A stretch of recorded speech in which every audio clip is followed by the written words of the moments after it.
김영순 목사의 살며 사랑하며.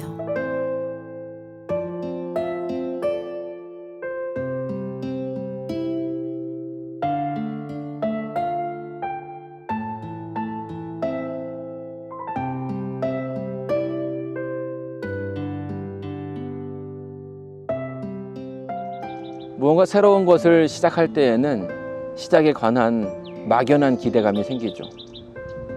대학 입시라든지 취업 같은 큰일을 앞에 두었다면 기대감은 묘한 긴장감으로 변하고 또 쉽게 초조해지기까지 합니다. 그럴 때 누군가 나의 미래를 말해준다면 그 사람에게 관심을 갖게 되고 의지하게 되는 것은 당연할 거라고 생각이 됩니다.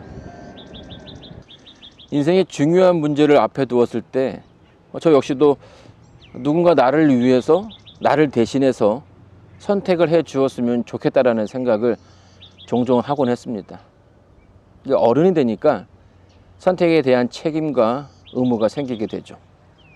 그리고 실수에 대한 부담이 고스란히 내 몫이 되니까 선택은 늘 부담감을 주었습니다. 이런 불안한 마음은 주변의 소리에 더 귀를 기울이게 만들죠. 그래서 어떤 사람은 새해가 되면 점을 보러 갑니다. 사람이 미래를 알 수 있다면 점을 보는 것도 좋은 방법이 되겠죠.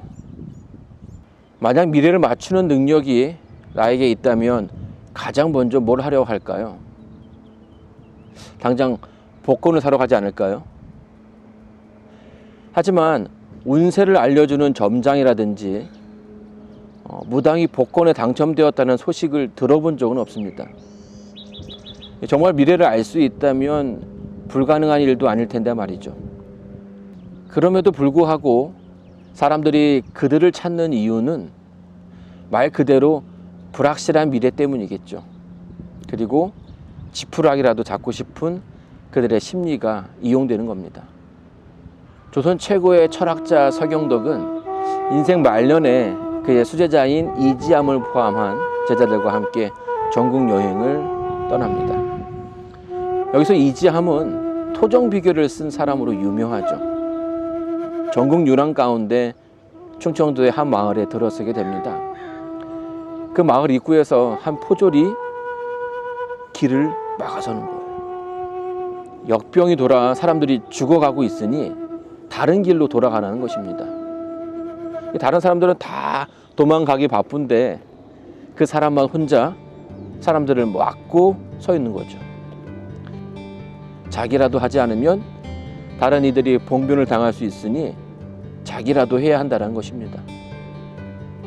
다른 마을로 발길을 돌린 후에 제자 이지함이 스승에게 그의 사주가 궁금하다고 이야기를 합니다. 그러자 스승은 볼 필요 없다라고 이야기하죠.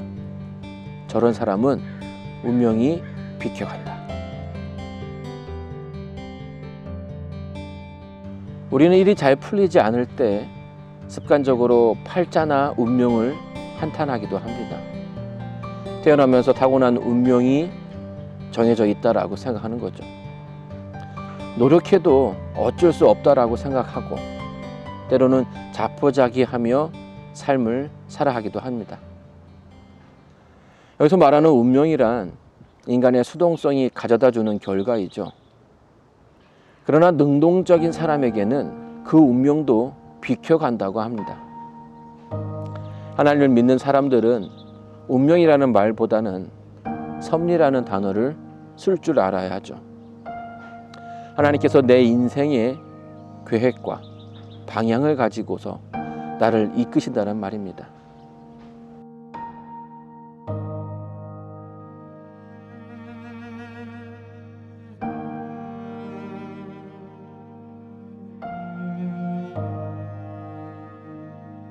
성경에서 요셉은 그가 꾼 꿈으로 형들에게 미움을 받고 애굽의 노예로 팔려갑니다.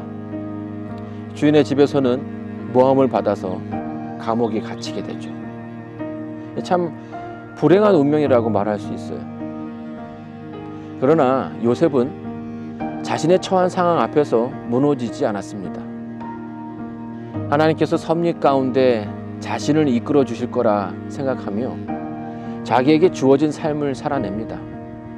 그리고 매 순간 하나님께서 내 앞에 계신 것처럼 참되고 진실하게 행동하고자 노력했죠.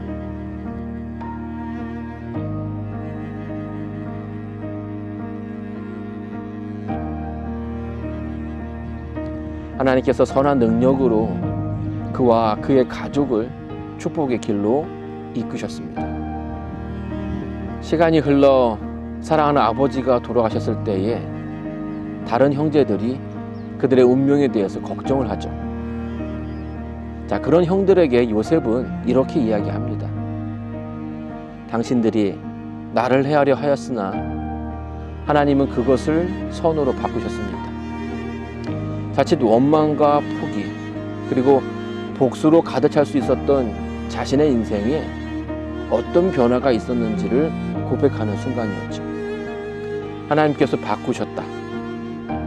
하나님께서 악을 선으로 바꾸시고 초조함을 편안함으로 바꿔주셨죠.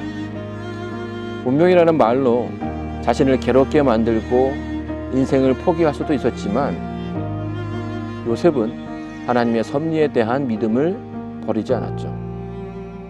결국 요셉은 하나님에 대한 믿음을 통해서 자신의 운명을 극복하게 되었고 가려져 보이지 않았던 하나님의 섭리를 만나게 되었죠. 요셉의 이야기는 오늘 우리에게도 유효합니다. 그래서 우리는 요셉의 길을 인도하셨던 그분이 내가 믿고 따르는 하나님이라는 사실을 결코 잊어서는 안 됩니다.